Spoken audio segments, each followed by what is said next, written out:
Terus nggak lama si anak yang bangun ini tiba-tiba dengar ada suara sepatu boots yang dihentak-hentakkan di tanah luar kelas.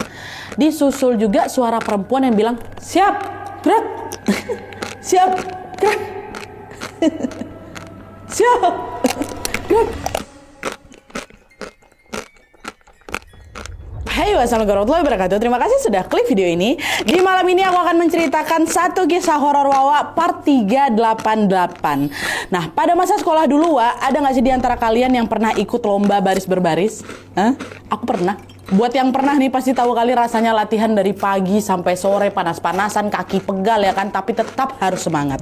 Selain menguras tenaga, kegiatan ini juga menuntut kedisiplinan yang sangat tinggi. Seluruh peserta harus tetap fokus, harus tetap kompak, dan tampil semaksimal mungkin di setiap gerakan, karena satu kesalahan kecil saja bisa mempengaruhi nilai dari tim, ya kan? Nah, KHW yang akan aku ceritakan ini juga bermula dari sebuah perlombaan baris berbaris, Tapi ini bukan tentang ketatnya persaingan antar tim ya, melainkan tentang sosok misterius yang tanpa disadari hadir di tengah-tengah acara itu. Nah, penasaran gimana kisah selengkapnya? Jadi tanpa berlama-lama kita langsung masuk aja ke ceritanya ya. Check it out.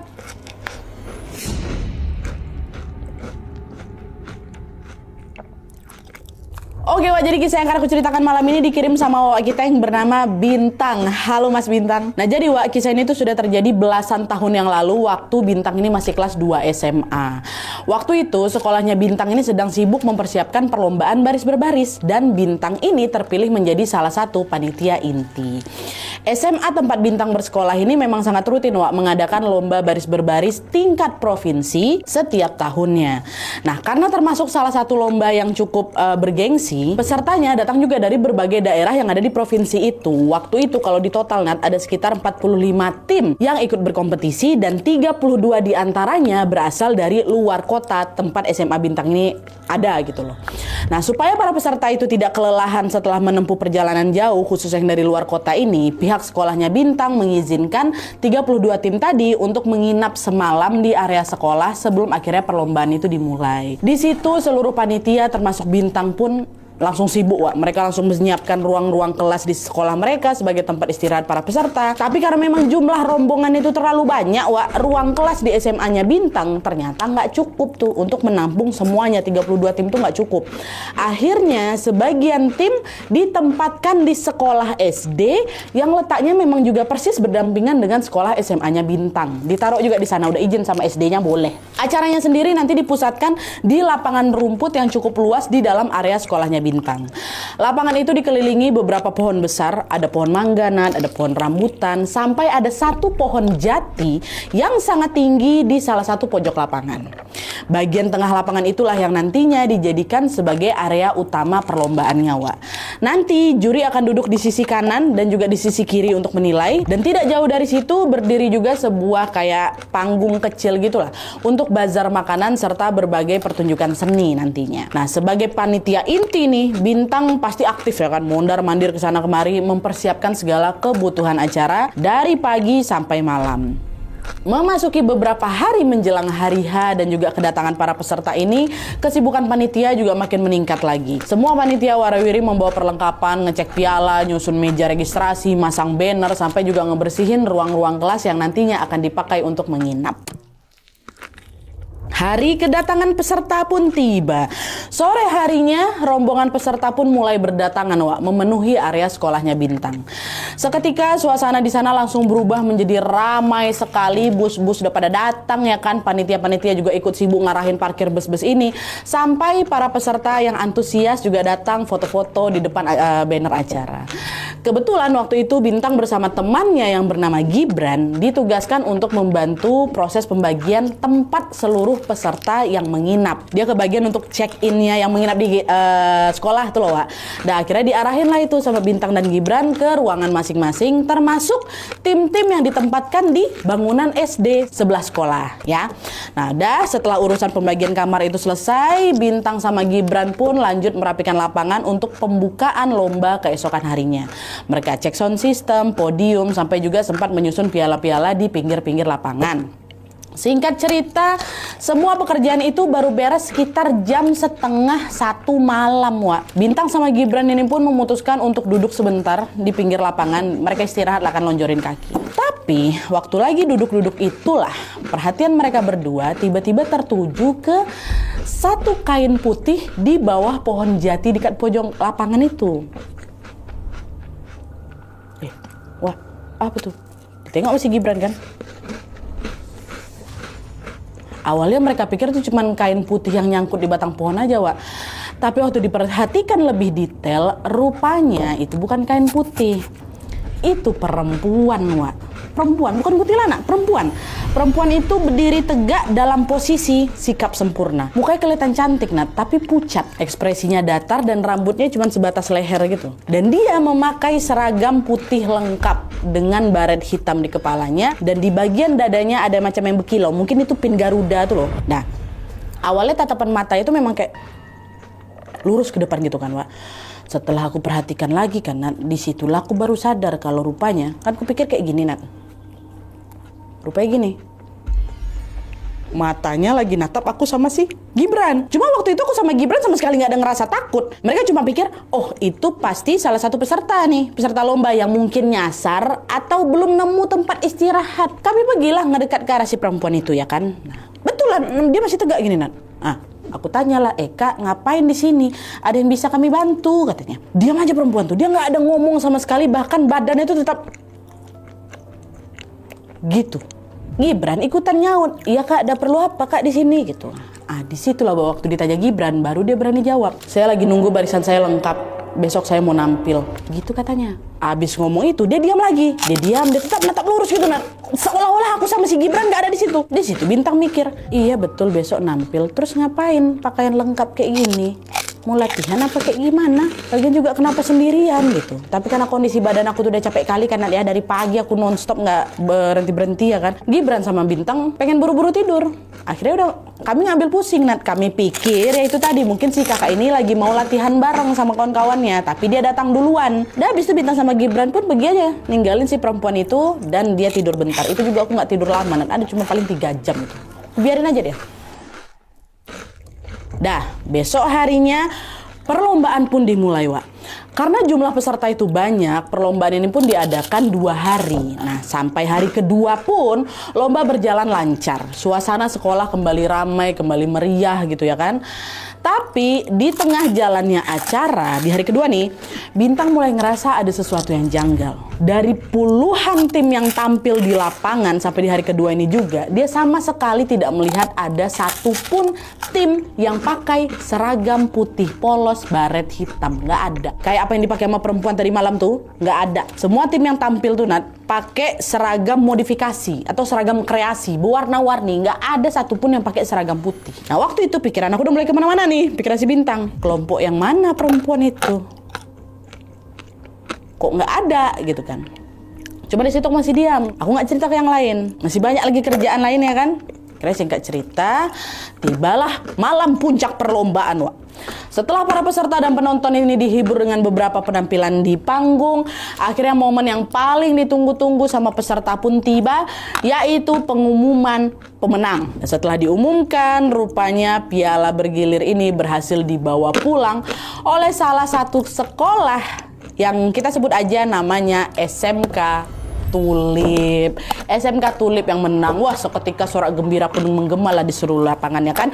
Bintang dan seluruh panitia juga udah bisa tersenyum lega nih melihat akhirnya acara selesai tanpa kendala. Nah, gak lama kemudian semua pada ngucapin selamat sama pemenang si SMK Tulip ini. Terus juga pada udahlah happy-happy bentar apa segala rupa. Bubarlah pelan-pelan. Satu persatu peserta pun mulai berkemas di tempat ruangan masing-masing untuk kepulangan besok dan istirahat.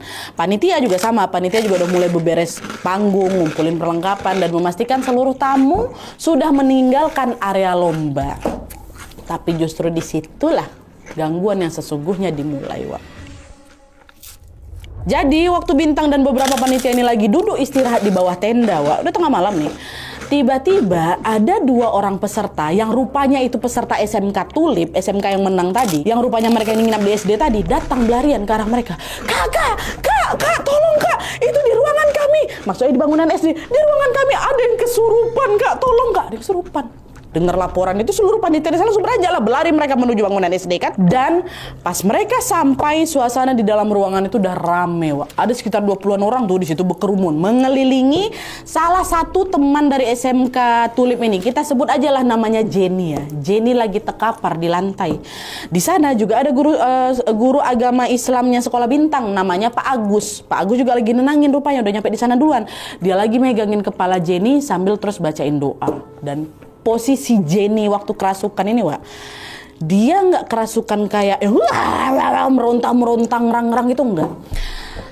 Tapi dia ini malah kayak lagi menirukan gerakan baris berbaris. Padahal badannya masih telentang di lantai. Jadi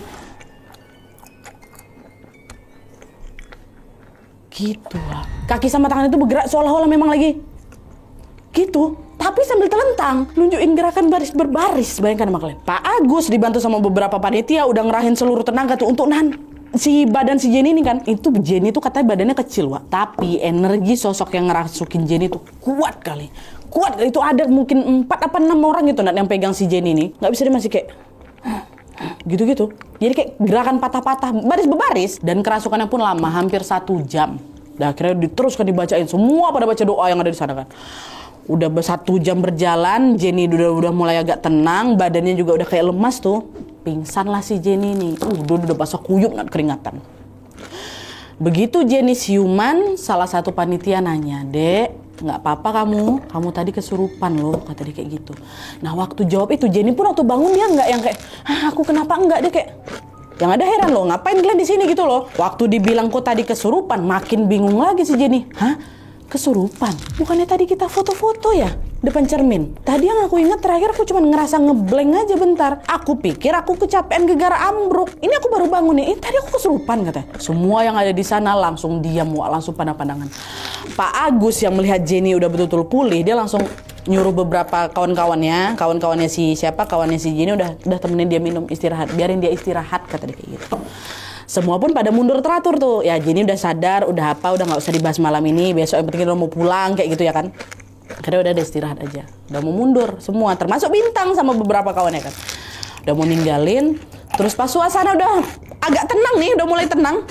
Baru beberapa langkah aku mau bubar dari ruangan SD itu, tiba-tiba Pak Agus tadi nangis dia. Dia nangis yang benar-benar nangis. Ya Allah, Cynthia nak, gitu-gitu. Pak Agus ada sebut nama Cynthia sambil histeris kayak gitu. Bingung lah si Bintang sama panitia yang lain. Apa Pak? Kenapa Pak? Bapak kenapa? Cynthia siapa? Itu teman kami satu angkatan tuh nggak ada yang namanya Cynthia. Siapa Pak? Kenapa Cynthia? Itu Bapak segitu-gitu Pak. Tapi berbeda sama panitia-panitia, anak-anak dari SMK Tulip yang tadi udah lagi mau nenangin si Jenny, malah langsung sesuatu pada saat itu. Mereka langsung nyamperin Pak Agus. Pak, Cynthia, Bapak kenal Cynthia? Makin bingung lah si Bintang loh. Kok anak SMK Tulip yang dari luar kota malah tahu nama anak yang disebut sama guru sekolah mereka? Kenapa kami nggak tahu? Apa nih? Bapak kenal Cynthia, kata SMK Tulip. Terus sambil nyeka air mata, Pak Agus langsung, "Iya, Nduk. Iya, yang ngerasukin Jenny tadi namanya Cynthia." Jadi Wak, di situ Pak Agus tuh kayak baru sesuatu tuh loh. Ditanya lagi sama Bintang, "Cynthia ini siapa Pak? Kok Bapak yakin yang ngerasukin tuh Cynthia? Kenapa mereka tahu nama Cynthia?" Nah disitulah Pak Agus menghela nafas panjang dan menceritakan siapa Cynthia itu. Menurut cerita Pak Agus, Wak, jadi beberapa tahun sebelum kejadian itu terjadi, Pak Agus ini adalah guru pembimbing organisasi Paskibra di SMA Bintang itu. Nah, seminggu setelah upacara 17 Agustus, sekolah mereka dapat undangan lomba baris berbaris tingkat provinsi di suatu daerah gitu. Jadi bukan mereka yang jadi tuan rumah tuh, tempat lain. Nah, dari SMA-nya Pak Agus, seleksi ketat pun dibuat untuk memilih siswa-siswa terbaik yang nantinya akan dipilih untuk menjadi perwakilan sekolah Bintang. Dari situ, para calon peserta pun berlatih setiap hari, Wak. Sebenarnya juga banyak tuh murid yang akhirnya berguguran dan juga mundur. Karena porsi latihannya memang berat kali. Dari pagi sampai malam mereka harus terus itu ngulang gerakan-gerakan yang sama, ya kan. Mereka berdiri berjam-jam di bawah terik matahari sambil juga menjaga kekompakan dan juga ketepatan setiap langkah. Memang berat latihannya. Nah, di antara semua peserta ada satu siswi namanya Cynthia. Dia yang paling mencuri perhatiannya Pak Agus. Kenapa? Karena pada saat peserta perempuan lain satu persatu memilih mundur karena beratnya latihan, Cynthia ini justru tetap bertahan, Wak. Tekadnya cuma satu, dia mau bawa nama sekolahnya meraih juara di tingkat provinsi. Dan dia tuh lah satu-satunya peserta perempuan yang tersisa. Melihat dedikasi yang luar biasa ini, Pak Agus akhirnya menunjuk Cynthia untuk memegang posisi paling penting di dalam tim, yaitu jadi danton atau komandan peleton. Sebagai danton, Cynthia ini bukan cuma dituntut untuk hafal seluruh rangkaian gerakan, Wak, tapi juga harus memimpin aba-aba, menjaga kekompakan tim, dan juga memastikan setiap anggota itu tampil serempak selama perlombaan.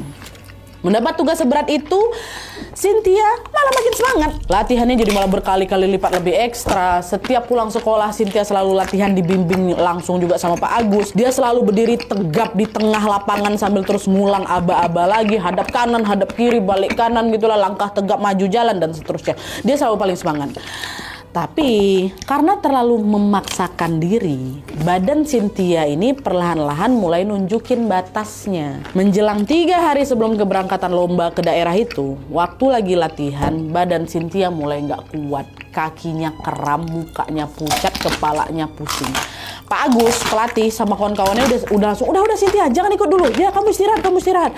Tapi sambil menahan rasa sakitnya, Cynthia cuman tetap dia masih mau latihan. Dia ngegeleng, nggak apa-apa. Aku masih kuat kok ini. Udah, latihan lagi lah ini. Cynthia disuruh istirahat, nggak mau, Wak. Sampai di situ Pak Agus tuh ngasih waktu, udah istirahat dulu. Biar dia ikut istirahat, biar dia nggak latihan sendiri. Tapi tetap maksain, nggak Pak, ayo Pak, kita harus latihan gitu. Sampailah akhirnya, tepat masih di hari itu ya, waktu Cynthia ini lagi ngedrop. Pada saat Pak Agus meneriakkan aba-aba latihan, ambruk badannya Cynthia nih, Wak. Tersungkur dia ke tanah, kejang-kejang dia langsung. Terus nggak lama, henti nafas dia. Panik lah semua orang di situ kan, langsung Cynthia dibawa ke rumah sakit. Tapi sayangnya sebelum sempat mendapatkan pertolongan medis, di tengah perjalanan Cynthia dinyatakan meninggal dunia. Menurut dokter, penyebab meninggalnya adalah gangguan jantung yang dipicu karena kelelahan. Tidak ada yang menyangka siswi yang selama ini dikenal paling gigih, paling bersemangat itu sekarang sudah pergi untuk selama-lamanya. Dan waktu meninggal itu, malamnya Pak Agus tuh langsung ngalamin sesuatu.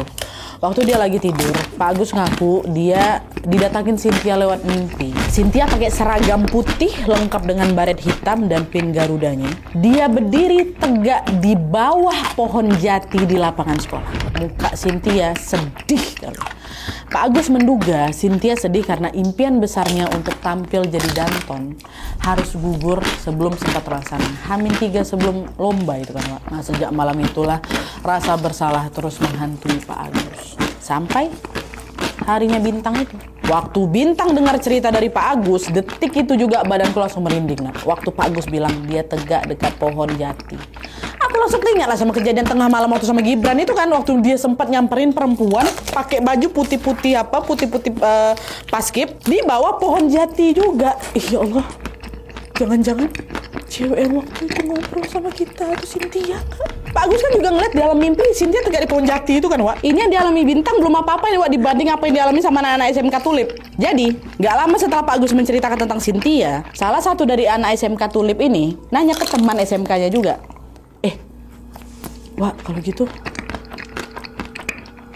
ntar si kakak yang jadi panitia pendamping di ruangan kita tuh jangan-jangan. Bintang dengar waktu dia ngomong gini. Ngapa, ada apa? Nah, temen yang lagi ditanya ini ngomong ke si Bintang, Kak, panitia pendamping kami di sini namanya siapa, katanya. Panitia pendamping? Iya, yang dampingin kami selama di sini namanya siapa, Kak? Yang ikut nginap di sini juga siapa? Loh, di sini nggak ada panitia pendamping, apalagi sampai nginap di ruangan, nggak ada. Panitia di sini cuma bertugas waktu proses check-in sama acara lomba di lapangan aja. Ini maksud kalian ini apa nih? Yang kalian maksud ini siapa? Kata si Bintang kan bingung. Siapa yang dampingin kami? Nggak ada yang dampingin kalian. Mendengar ucapan Bintang, seketika wajah anak-anak SMK Tulip itu langsung pucat pasi. Kak, bentar. Kalau memang nggak pernah ada panitia pendamping, terus siapa perempuan yang nemenin kami 2 hari di sini, katanya? Hah? Gimana nih? Nah, sekarang kita masuk ke POV anak-anak SMK Tulip ini ya, Wak. Mereka ada didampingin sama satu panitia.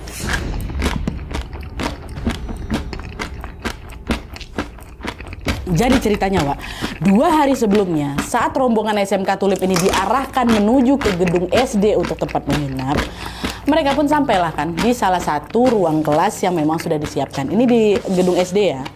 Begitu pintu dibuka, perhatian mereka langsung tertuju pada seorang perempuan yang lagi nyapu karpet di pojok kelas itu sambil ngebelakangin mereka. Dia pakai celana training merah, terus kaos putih agak kusam. Karena mikir perempuan itu adalah panitia pendamping, disapalah sama mereka. "Oh, permisi Kak, Kakak panitia ya?" katanya. Perempuan tuh balik badan, "Oh iya Dek, nanti saya yang akan menemani kalian selama acara berlangsung di sini." Kayak gitu. "Oh iya, Kak, Kakak namanya siapa?" "Saya Delia," katanya gitu. Ada anak SMK Tulip ini bilang kan, "Oh udah panggil aja saya Kakak," katanya. Dan selama 2 hari di ruangan itu, si kakak ini betul-betul ngedampingin mereka dengan baik, Wak. Dengan baik, bahkan dengan telaten. Waktu tim Tulip ini lagi latihan variasi formasi di dalam kelas ya kan, si kakak ini selalu duduk, dia perhatikan dari sudut ruangan, bahkan sesekali dia juga ikut ngebenarin gerakan mereka yang salah gitu, Wak. Tapi sopan, Wak. Dia cuma perhatiin, habis itu kalau ada yang salah baru dia bilang, harusnya kayak gini. Tapi dia nggak yang kayak, harusnya gini nih, nggak. Dia diam aja, dia lihat dari sudut gitu. Nah, karena sikapnya yang ramah dan kelihatan tahu banyak soal baris berbaris, nggak ada satupun anak dari SMK Tulip yang curiga sama sekali. Karena mereka pikir si kakak ini memang panitia yang ditugaskan untuk menjaga mereka. Dan pas malam tiba pun si kakak ini bilang, "Saya akan ikut nginap di ruangan yang sama," gitu. Nah pas malam harinya ini, waktu mereka lagi tertidur pulas, ada satu anak yang kebangun aja gitu kan, tersadar tersentak. Terus waktu dia ngeliat ke sekitar, dia sadar si kakak itu nggak ada di tempat terakhir. Nah terus mana kakak nih? Lagi rapat panitia mungkin kan. Terus nggak lama si anak yang bangun ini tiba-tiba dengar ada suara sepatu boots, Wak, yang hentak-hentakan di tanah luar kelas. Disusul juga suara perempuan yang bilang, "Siap, gerak." "Siap, gerak." "Siap, gerak," gitu. Jadi ngomong siap gerak, tapi sambil kayak ketawa gitu, Wak. Nggak dihirauin sama si anak ini. Dia lanjut tidur lagi. Nah besoknya hari perlombaan kan datang nih. Sejak pagi seluruh peserta itu udah berkumpul di sekitar lapangan sambil menunggu nomor urut masing-masing dipanggil. Begitu giliran SMK Tulip udah makin dekat, semua anggota tim Tulip mulai deg-degan. Mereka deg-degan, malum lah ya kan, mereka udah berlatih mati-matian selama berbulan-bulan dan hari itulah jadi penentunya. Sampai akhirnya nama SMK Tulip pun dipanggil untuk masuk ke lapangan. Anehnya, ini juga satu kelompok tuh ngerasa yang aneh, Wak. Begitu mereka masuk, mulai berbaris menuju ke titik penampilan, rasa gugup yang tadi mereka rasakan tuh, dengan seketika langsung hilang. Entah kenapa, semangat mereka justru naik luar biasa, di luar dugaan mereka. Dan semuanya jadi lebih percaya diri gitu loh, Wak. Sat. Di tengah penampilan itu, beberapa anggota tim nggak sengaja ngelirik ke arah belakang meja juri, nggak tahu sebelah kiri sebelah kanan, nengok ke arah meja juri. Di sanalah mereka ngelihat si kakak lagi berdiri di antara juri itu, lagi berdiri ke arah mereka, seolah-olah lagi kayak ngasih semangat gitu loh, sampai penampilan mereka selesai. Singkat cerita, pas nama SMK Tulip ini diumumkan sebagai juara umum, seluruh anggota tim langsung bersorak lah bahagia. "Wah, SMK Tulip pemenangnya," gitu kan. Nah setelah puas foto-foto sama piala itu, barulah mereka sama-sama balik ke ruang kelas SD untuk sekalian nemu si kakak itu juga. Karena waktu euforia di tengah lapangan kakak tuh nggak ada. Balik sekalian mau nemuin kakak, istirahat dan beres-beres. Nyampe di kelas, rupanya si kakak ada di kelas, Wak. Dia senyum, dia bilang, "Selamat ya, udah jadi juara. Akhirnya saya ikut ngerasain juga." Tim Tulip jawab, "Kak, iya Kak, makasih ya Kak udah dampingin kami." Belum sempat dijawab sama si kakak, jadi waktu si orang, "Makasih ya Kak udah dampingin kami," kakak langsung pergi, Wak. Langsung pergi kayak pergi aja gitu ninggalin mereka. Nah beberapa saat setelah kakak ini hilang dari balik pintu, barulah di situ kawannya si Jenny itu ambruk ke lantai kejang-kejang. Mereka pikir si Jenny ini epilepsi, kena serangan epilepsi pakai gimana ya kan? Jadi mereka panggil PMR. Panggil PMR. Ini sebelum Pak Agus datang nih. Nah pas dengar anak-anak ini mau panggil PMR, Jenny langsung, "Assalamualaikum, kenapa panggil PMR? Waktu aku meninggal aja aku nggak manggil siapa-siapa." Itu suara Jenny berubah, aduh Allahu Akbar. Itu suara Jenny itu berubah, Wak. Dengar itu baru lihat, aduh mak, kesurupan Jenny, Wak. Baru itu dia panggil Pak Agus sama panggil apa, dan kejadian selanjutnya kayak aku ceritakan tadi, Wak. Nah terus kalau kalian ingat tadi itu kan ada yang waktu Pak Agus itu nangis-nangis itu, ada salah satu anak SMK tuh bilang, Cynthia Pak, Bapak kenal Cynthia gitu kan. Nah si kawan ini yang ngomong itu, kita sebut aja lah namanya si Tina ya. Tina tuh dari tadi udah diam aja, Wak. Karena apa? Tiba-tiba dia bilang waktu dia pamit, waktu dia pergi itu kan rame tuh anak-anak ini kan. Tina tuh di barisan paling dekat sama pintu. Si kakak ini keluar. Terus waktu nengok Tina, kakak tuh ngomong sama Tina, makasih ya, namaku Cynthia. Makanya waktu denger Pak Agus ngomong kayak gitu, yang ngerasukin itu Cynthia, kan berarti tahu Cynthia dia bukan manusia. Makanya shock si Tina di situ, Wak. Di situ juga baru dia buka suara di depan kawan-kawan yang lain, karena kan kejadiannya begitu cepat ya kan. Mereka menang, mereka balik ke kelas ketemu Cynthia, Cynthia pamit, Cynthia keluar, Cynthia sempat ngomong nama dia ke si Tina, nggak lama Jenny langsung kerasukan, baru terjadi kayak gitu. Ah di situ loh makanya si Tina dia bilang nama dia Cynthia. Waktu dengar info dari Pak Agus, dengar dari cerita dari Bintang, barulah mereka semua tahu kalau kakak yang nemenin mereka itu bukan panitia pendamping, tapi kemungkinan besar itu Cynthia. Oke, kita balik lagi ke cerita waktu setelah Pak Agus itu nangis ya. Nah di situ Bintang sama Gibran akhirnya juga nambahin cerita versi mereka yang bilang tadi malam kami ketemu ada perempuan pakai di pohon jati juga apa segala macam. Itu yang ngelihat nggak cuma saya aja, Pak Gibran juga apa segala rupa kan. Nah dengar kesaksian dari Bintang dan juga anak-anak SMK Tulip, Pak Agus yang memang dikenal juga lumayan peka terhadap hal-hal yang tidak kasat mata, langsunglah ngangguk paham.